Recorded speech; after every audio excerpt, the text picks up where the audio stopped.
भैया अरे बाबूजी,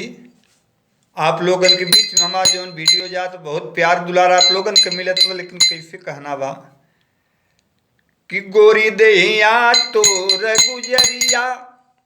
अरे गोरी दहिया तोर गुजरिया भीगना बरसात में, गोरी दहिया तोर गुजरिया भीगना बरसात में। बदला मौसम बरफ रहा, छम छम बदरवा से पानी, ढूर गहुआ छटक जाई पौआ बढ़ी हलकानी।